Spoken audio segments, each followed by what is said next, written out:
creators, it's Mrs. Diamond. I'm going to be showing you how we can use a flow map to help sequence our ideas for our first blog post. Remember, this blog post is to narrate or tell the story of something. We're not just sharing anything random, we're telling the story of something that has to do with our story of food. So I'm going to start with my first box on a flow map, and I want you, if you were here last year for 6th grade, Mr. Fishman taught you the parts of a plot. So the first box is our exposition. It's setting everything up. So it's going to tell us the who and the where, almost our set. Okay? So I'm going to pick one of the prompts that's on the blog post document that we're going to open up in just a little bit. And I'm going to describe the story of a memorable meal. So I want to describe the story. Last night, actually, we had a really memorable meal. We had our friends, the O'Days, over for Sunday dinner. And I want to talk about the who. I'm going to just kind of bullet point because that's what a flow map's about. It was myself, my kids, my husband, and our family friends, the O'Days. So their names were our Carrie, Sean, Emma, and Aiden. And my dog Winston was there too, so I'm going to write down Winston's name. And as long as you can read your own handwriting, that's fine. You're doing this in your writer's notebook. I would turn your notebook sideways. The where is obviously my house, but I want to be really a bit more specific. And I want to describe some of the where of where this is going on. So my kitchen counter is always kind of the hub. Okay? We have black stools. We have white cabinets. Part of the where in my dining room, because we all always gather around the table. And then we also have, on my counter in my dining room, I had my air diffuser, my oil diffuser, and that kind of figured into the story too. Now my next box, I want to think about this. Every good story should have a beginning, a middle, and an end. So first what happened, then what happened, then what happened, then what happened. So the first thing that happened for this memorable meal is that my husband went to grill the food outside, and Carrie and I chit-chatted. And see, notice I didn't even fit that in the box, and I probably should have. So that should show you, write your words first and then write the box around it. So I could even put some subheadings of this. What happened? What did we chit-chat about? We chit-chatted about cross-country meets, because both of our kids do cross-country. And we also started to discuss our book club. So this happened before our meal was even served. And then this is kind of like my rising action, if we think about this. What happened next was all the food starts coming to the table.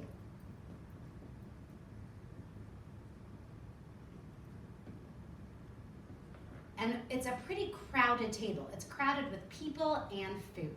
So I want to maybe have a couple of boxes here to describe the food that's on the table. So I might sit here and almost bullet point all of the different foods. So we had pork tenderloin. We had roasted potatoes. I made a homemade bread. And we also had a salad. So I'm going to describe, when I end up writing my blog post, what those foods tasted like, what they smelled like. But the other part of all the food coming to this crowded table is the conversation that happens. And the conversation is what made it part of a memorable story and a memorable meal. And so I might even bullet point everyone talking at once.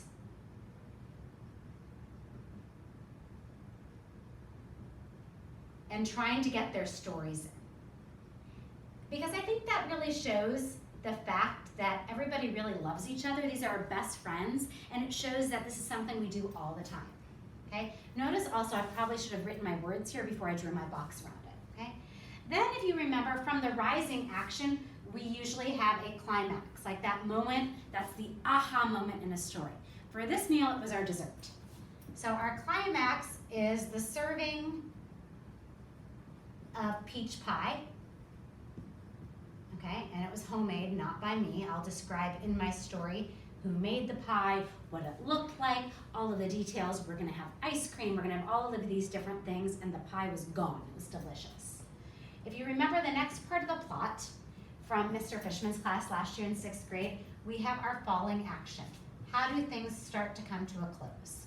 And I may have more than one box for these, but remember, every story needs a beginning, a middle, and an end. So the serving the peach pie, what happens after that? Well, the cleaning up.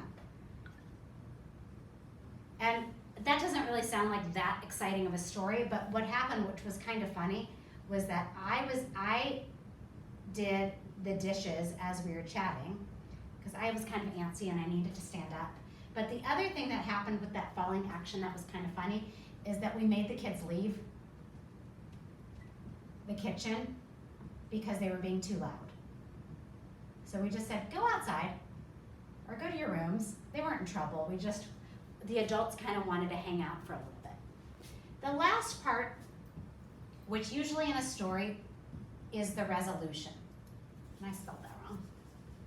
Resolution. This is how did it end, bringing it to a close. For this story, for this first blog post and the other blog posts we're gonna write too, we want you to think of this last box as the so what. Why is this so memorable? Why is this important? Why is this something that might be interesting to others? And it's really funny because my friend Carrie actually texted me today and she said, last night was so great. The food, the laughter, the conversation. And so I'm gonna kind of paraphrase Carrie. It wasn't just the food, it wasn't just the laughter, it wasn't just the conversation, but the importance of this is our time spent with friends. And that as our kids are getting older, it's harder and harder to find the time to get together. And this is a Sunday tradition we really love and we really want to commit to, even if it's just twice a month. So we really want to be able to do that. Now you'll notice I talked about a bunch of different recipes in here, but I'm not giving you the recipe in my story. If at the end I decide, you know what, I want to give the recipe of how I made my homemade potatoes, and it's my recipe, so I have permission to share it, it's something I made up. I might say here, and if you would like to scroll below to see my recipes for my oven roasted potatoes, please do so. So the recipe would be included below. Okay. The story itself is describing the meal. If you're choosing to, for your first blog post, describe the story of you making a recipe, I want you to think, first what did you do, then what did you do, how did it end? The recipe itself could be included at the end. You want to describe possibly making the recipe, describe the story of eating the recipe. So now it's your turn to use your writer's notebook and to create your flow map. Again, I would turn your page sideways. If you need to go to the second page, you can. But really planning out how to tell your story.